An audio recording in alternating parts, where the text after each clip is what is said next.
they had just a couple days before I got there bought a new dishwasher. They went out to buy a crib, but they bought a dishwasher.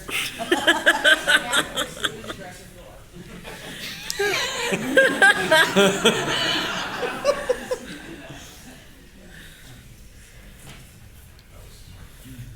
Okay, so I'm Vaughn Sperlin, and I met Dick in '67. My second wife she didn't need money. She had plenty of money, but she wanted some more money, So she got a job at the Red Balloon in North Beach, and then she realized, doing this sort of a dancing thing, that the people that had a much better job were the ones that were doing the wrestling, because they only had to do 3 shows a night. They got paid at a higher rate, and so she, got friendly with the wrestlers and said, well, one of you quits, and I want the other position. Well, after a while, one of them quit and went and became a librarian in Richmond. And so she paired up with the other partner, who was Sharon Karpinski. And so Sharon's, not super tall, but taller than average. And as I recall, I haven't seen her for decades. And my wife was, Leslie, was 4 feet 9.5 inches tall. And both of them were blind as a bat without their contacts on, so they start from opposite ends of the ring and they'd charge, and sometimes they'd miss the it was a very popular act, so from Karpinski, so she said,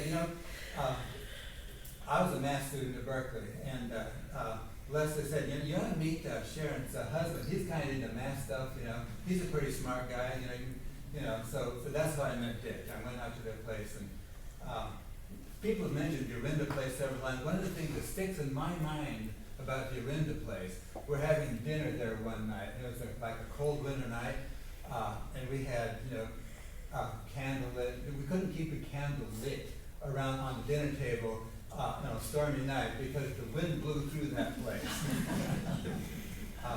So anyway, at that point, Dick, one thing I was clear on, that I was not going to go into computers because I'd taken one class and it was terrible. And years before that, when I was delivering papers, I saw this guy going like this through wires, and I said, "What are you doing? Looks like a terrible job." And he says, "I'm a computer programmer." So I knew I wasn't going to do that. Anyway, when I found myself unemployed with a bachelor's degree in math, Dick said, you really ought to consider it. So I've been doing it for almost 50 years since then. I lived in Anchorage for a while, and every year or two I'd come down, and Dick would say, well, what are you interested in? What are you doing up there? I was doing scientific programming before I went up there. Of course, there's nothing but business stuff and politics and that kind of thing. So he would give me these little articles to read. Oh, structured programming, what is that? That's really interesting. That sounds like a much more, a better way to do this than to just kind of go to and debug forever, which is basically the technique that we had at that time.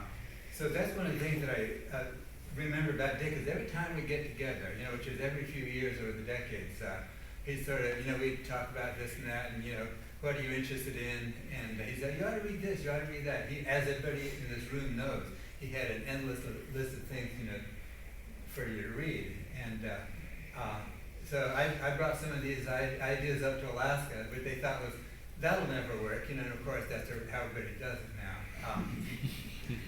When I came to move back from Alaska, he asked me, what was I interested in? I said, well, the reason I moved back is because I'm really not good with communication.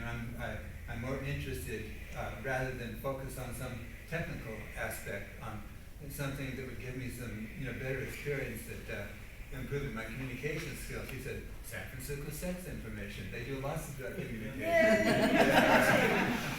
So that's how I got into that, right? And met my third wife, right?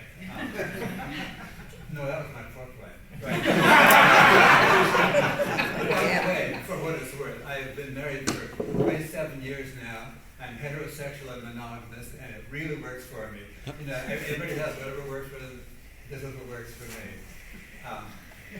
so the last time, I think the last time I saw Dick, I was off to a meditation retreat and, you know, stopped in and visited him in Santa Rosa.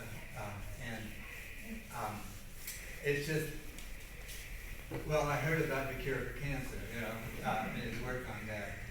It's every time I ever talked to him, his mind was always going a mile a minute, and he would if I could interrupt him, he would absolutely be totally there with me. But if I did interrupt him, he didn't stop. You know, so he's one of the, definitely a blessing in my life, and one of the people who helped me become whatever it is that I am today.